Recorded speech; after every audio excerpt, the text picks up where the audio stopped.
Hola a todos y todas. Vamos a realizar un proyecto de una línea aérea de alta tensión de 20 kV.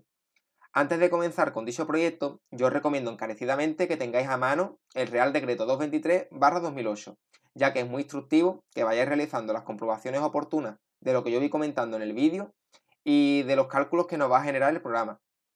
Entonces, en la fase del cálculo de la línea, el punto 1, datos del proyecto, los vamos a obviar, porque como os comenté en el vídeo anterior, estos son datos de carácter general y no nos van a influir en los cálculos del programa. Vamos a ir al 2.1, datos de partida. En este apartado nos recoge todas las características de nuestra línea, según nuestras especificaciones. Entonces vamos a ir rellenando uno a uno todos sus puntos. El punto 1, características generales, nosotros tenemos una tensión de 20 kV. Tenemos 3 fases y un conductor por fase.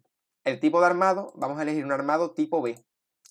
Aquí tengo yo un extracto del catálogo del fabricante en el que se ve distintos tipos de armado y uno de ellos es el tipo B. Y aquí vienen sus especificaciones. Este es el que vamos a usar en nuestro proyecto. Luego tenemos la distancia mínima al suelo. Y Medesa, por defecto, nos pone una distancia mínima al suelo de 6 metros. Esta distancia coincide con la distancia mínima que nos indica el Real Decreto 223/2008. Lo único que el Real Decreto nos hace varias puntualizaciones. Una de ellas es que para zonas agrícolas y zonas de explotaciones ganaderas hay que poner una distancia mínima de 1 metro, hay que ampliar esa distancia mínima a 1 metro. Entonces nosotros, para ser más restrictivos, pondremos una distancia mínima al suelo de 7 metros y así cumpliremos en todos los casos. Luego está el vano de referencia para la catenaria de replanteo inicial. Este valor lo vamos a dejar tal y como está, porque luego en el trazado de la línea podremos hacer modificaciones de este valor. Aquí tenemos una casilla para prescindir de la cuarta hipótesis. Si hacemos clic en el interrogante, en la interrogación, vemos que hay distintas características. Por ejemplo, en apoyo fin de línea y de anclaje no se puede prescindir de la cuarta hipótesis y para ciertos valores sí podemos prescindir de ella. Aquí es muy importante recalcar esta frase: apoyos de anclaje cada 3 kilómetros como máximo. Luego lo veremos con más detalle. Para la selección del conductor de fase vamos a seguir una norma UNE. En la selección de este conductor ya veréis en teoría que dependerá de las especificaciones de vuestro proyecto.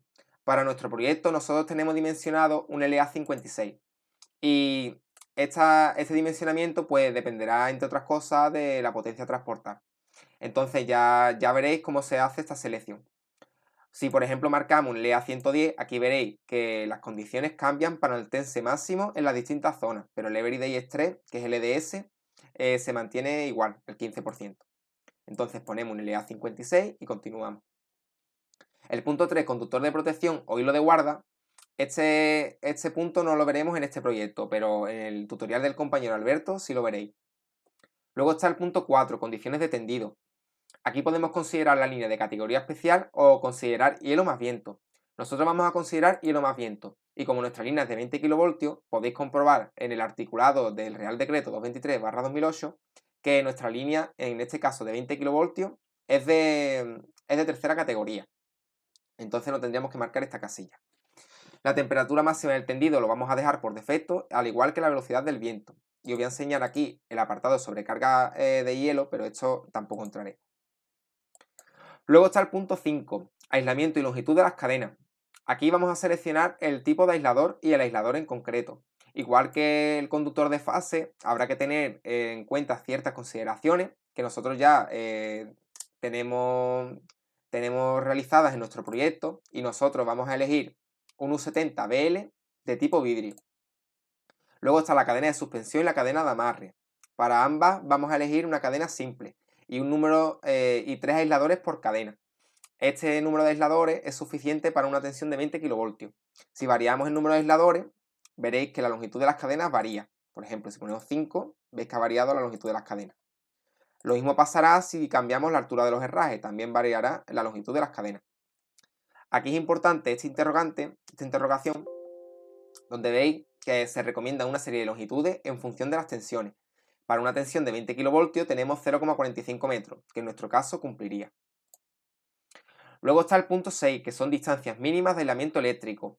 Os recomiendo que vayáis a la ITC LAT 007 en la parte 2 y en el apartado 5, donde vienen las distancias mínimas, y busquéis la distancia mínima del elemento eléctrico para evitar descargas, que vienen en función de las tensiones. Y para una tensión de 20 kilovoltios, el programa por defecto ya nos pone automáticamente sus distancias. Además podréis ver las definiciones de qué es cada una de estas distancias. El punto 7 son otras consideraciones. Nosotros vamos a considerar la línea zona cepa. Una zona cepa es una zona de especial protección de aves. Entonces, si hacemos clic en la casilla, nos aparece esta pestaña. Yo recomiendo que leáis estas consideraciones avifauna para la prevención contra la electrocución y la prevención contra la colisión, que vienen recogidas en este Real Decreto, en el 1432/2008. Aquí se van a instalar diferentes dispositivos de protección avifauna y en concreto uno de estos que son espirales. Aquí vienen los valores predeterminados por el programa, que te ponen unos valores mínimos, y aquí voy a recalcar la longitud de la cadena de suspensión y cadena de amarre. Nosotros habíamos calculado una longitud de 0,59 metros, pero el programa aquí nos dice que tiene que ser mayor o igual a 0,6 metros y mayor o igual a 1 metro. No os preocupéis porque cuando aceptéis, el programa ya os lo pondrá automáticamente. Lo último a recalcar de esta pestaña es que aquí nos pone una casilla en la que se puede implementar dispositivos disuasores de posada. Os insisto, os recomiendo, mejor dicho, que visitéis en internet o escribáis disuasores de posada y así tengáis una idea de cómo son estos dispositivos de protección avifauna. Aceptamos y ahora se nos va a aumentar automáticamente la longitud de la cadena de suspensión y la de amarre y se hará aumentando la altura de los herrajes para mantenernos el número de aisladores.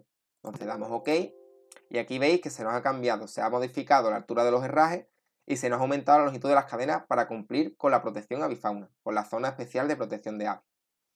Aquí lo último es el tipo de cimentación. Podemos cambiar el tipo de cimentación, nosotros lo vamos a dejar como está, cimentación cuadrada con cueva. Aceptamos y ahora nos sale lo que hemos comentado antes sobre la cuarta hipótesis. Como cumplimos los valores y, por ejemplo, aquí de tensión nominal y de la carga mínima de rotura, nosotros prescindimos del cálculo de la cuarta hipótesis. Ya tenemos el 2.1 realizado, ahora vamos al 2.2. Aquí tenemos el perfil del terreno. Yo tengo ya aquí uno predeterminado porque no quiero alargar el vídeo y es muy intuitivo cómo realizar el programa. De todas formas, vamos a hacer un ejemplo para que lo veáis cómo se hace el perfil rápidamente. Por ejemplo, vamos a poner la última distancia que tengo son 3.300 metros. Vamos a poner 3.500 metros, añadimos 200 metros al perfil, le vamos a poner una cota de 400, por ejemplo, 70 metros. Entonces añadimos el nuevo, estamos aquí, añadimos el nuevo, y como veis, se nos ha añadido, ¿vale? Lo mismo para hacer el perfil. Yo os aconsejo que hagáis algún perfil irregular y así veréis las distintas incidencias que os salen. Vamos a añadir en este perfil 4 cruzamientos. Entonces, damos a cruzamiento y damos a insertar. En principio vamos a insertar un bosque. Para insertar el bosque, yo primero os recomiendo que siempre las ventanas de los cruzamientos los llevéis a la derecha para poder maniobrar con el perfil fácilmente. Ponéis el título, bosque 1, por ejemplo.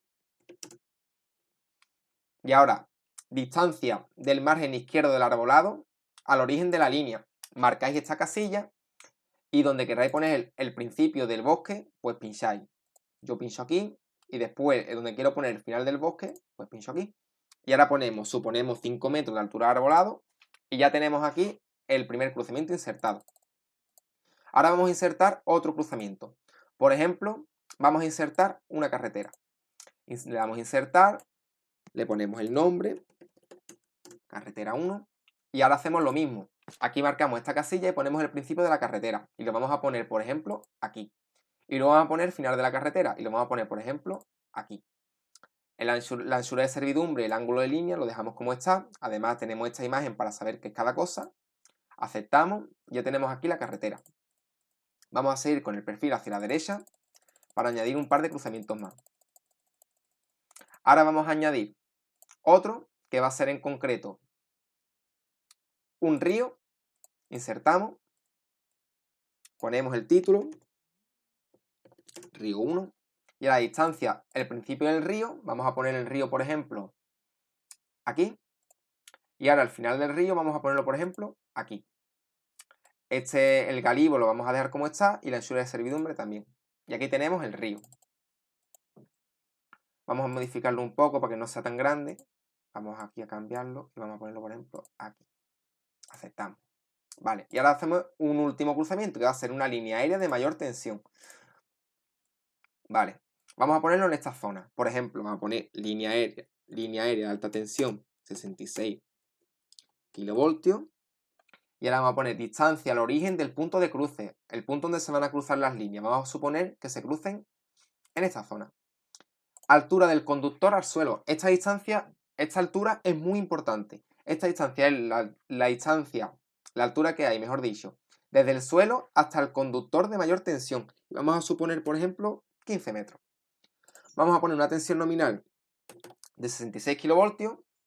Esta distancia se puede poner una de estas dos, que viene especificada en la ITC LAT 07, en la parte 2. Vamos a dejar mayor de 25 metros. Y la distancia vertical entre el conductor más bajo y el más alto de la nueva línea, vamos a suponer que sea de 2 metros. Aceptamos. Y ya tenemos todos los cruzamientos insertados. Una vez que ya hemos comprobado que están todos correctos, la línea, el río, la carretera y el bosque, que lo tenemos aquí, terminamos el perfil. Y ahora nos vamos a ir al trazado de la línea. En el trazado de la línea ya nos aparecen los apoyos con el tipo de armado que hemos seleccionado, como habéis visto antes en el catálogo, y aquí siempre haremos un replanteo semiautomático. Entonces, aquí está el valor que en datos de partida nos ponía el vano de referencia. Nosotros vamos a poner un vano mínimo de 100 metros y un vano máximo de referencia de 175 metros. Y aceptamos.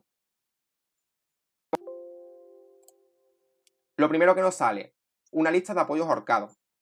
Nosotros en principio, esto vamos a cerrarlo y vamos a dar una pasada para que veáis el perfil, el trazado que nos ha generado, los distintos apoyos, cómo pasan a través de los distintos cruzamientos, algunos que se ven que están claramente sobredimensionados.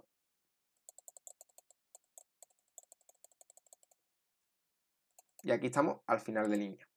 Salimos del trazado y nos va a dar esta advertencia, que ya os comenté que era muy importante los apoyos de anclaje cada 3 kilómetros. Ahora veremos en el cálculo cómo se solventa esto.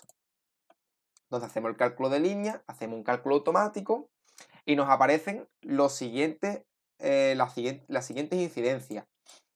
Vamos a dejar este tutorial aquí y en el siguiente vamos a ver cómo se resuelven las distintas incidencias y cómo dejaríamos el proyecto listo para simplemente comprobar los resultados y ya tenerlo todo terminado. Así que os dejo aquí y un saludo.